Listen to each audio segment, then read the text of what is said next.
पण ती कुठेतरी थोडी बहुत खरी होताना दिसते. संदीप नाईक आत्ता तरी आघाडीवर दिसत आहेत, पण एकदम इंटेन्स फाईट आहे. शरद पवारांनी जेव्हा त्यांना तिकीट दिलं त्यावेळेस अनेक गोष्टींची चर्चा होत होती की अशा प्रकारे गणेश नाईक एका पक्षामध्ये, संदीप नाईक दुसऱ्या पक्षामध्ये, लोक स्वीकारतील का म्हणून.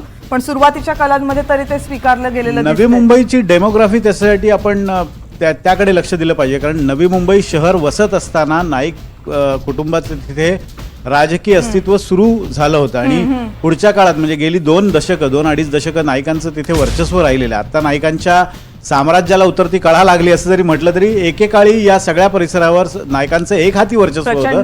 त्यामुळे कुठे ना कुठे गणेश नाईक राष्ट्रवादी आणि बेलापूर हा मतदारसंघ स्वतः गणेश नाईकांचा होता. मग त्या गेल्या 2019ला ज्या वेळेला दोन्ही मोठी अपडेट येते विनोद आपल्याकडे. नवोदित आमदारांसाठी नाशिकमध्ये खासगी विमान दाखल झालेलं आहे. जे आमदार निवडून येतील आता त्यांच्यासाठी हे विमान दाखल झालंय. आणि तिकडून बडनेरामधनं एक अपडेट येते. रवी राणा हे आघाडीवर आहेत. सुलभा खोडके अमरावतीमधून आघाडीवर आहेत, तर रवी राणा बडनेरामधून आघाडीवर आहेत. दिंडोरीमधून नरहरी झिरवाळ यांनी आपली आघाडी कायम ठेवले.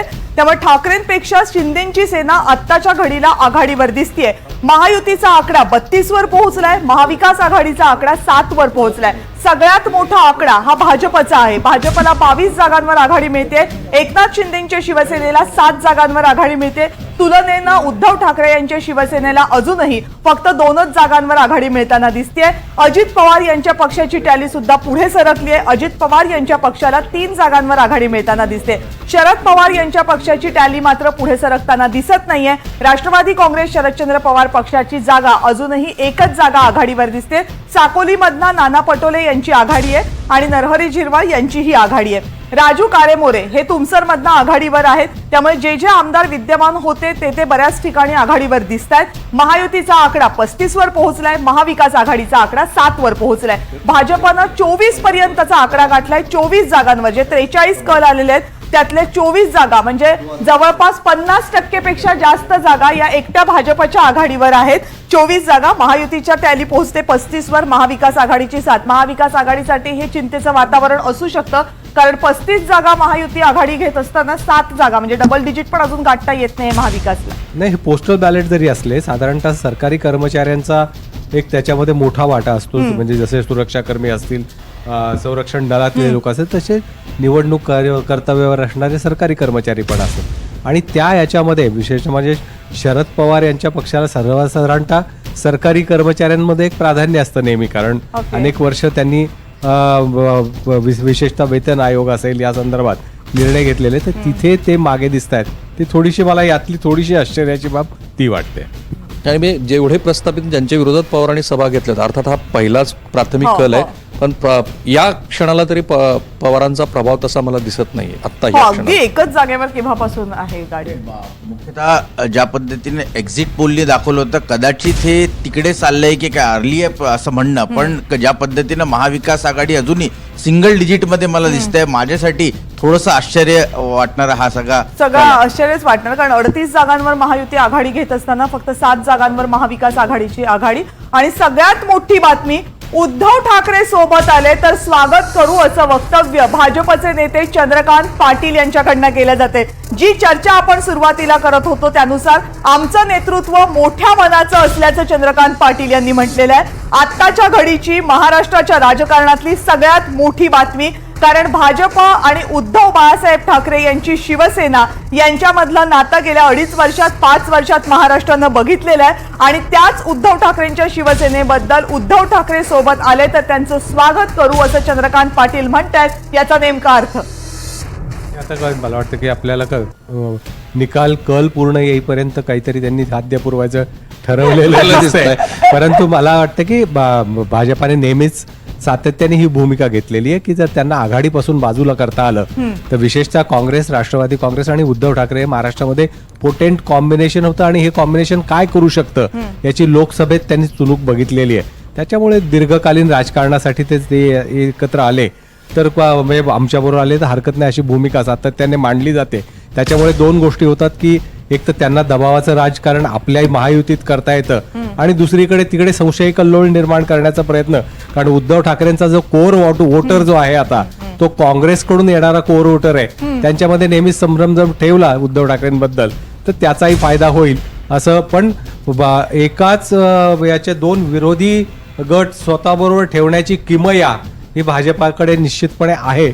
अर्थात त्याच्यातून काही लगेच काही निघणार आहे असं नाही, परंतु एक निश्चित आहे की त्यांना आघाडीपासून बाजूला करण्याचे प्रयत्न पुढच्या काळामध्ये भाजपकडून निश्चितपणे केले जातात. आमचं नेतृत्व मोठ्या मनाचं असं चंद्रकांत पाटील म्हणतात. हे कुठल्या नेतृत्वाबद्दल नेमकं म्हणतात, राज्यातल्या की केंद्रातल्या? नाही, पण ह्या बातम्या सतत येत होत्या की विशेषतः संघाकडून हे प्रयत्न सुरू होते की उद्धव ठाकरेंचा मूळचा जो हिंदुत्वादी विचार आहे तो आपल्याला ऍक्सेप्टेबल आहे. आणि आज असंही म्हटलं गेलं होतं की उद्धव ठाकरे यांच्या जवळची जी काही वैयक्तिक पातळीवरची माणसं आहेत त्यांच्याशी संपर्क साधावा आणि तो साधला गेला होता. परंतु जसं आता अभय सर म्हणाले तसं हे सगळं जे अरिथमेटिक आहे ना, हे निवडणुकीची प्रत्यक्षात मतदान होण्याआधीची गोष्ट होती.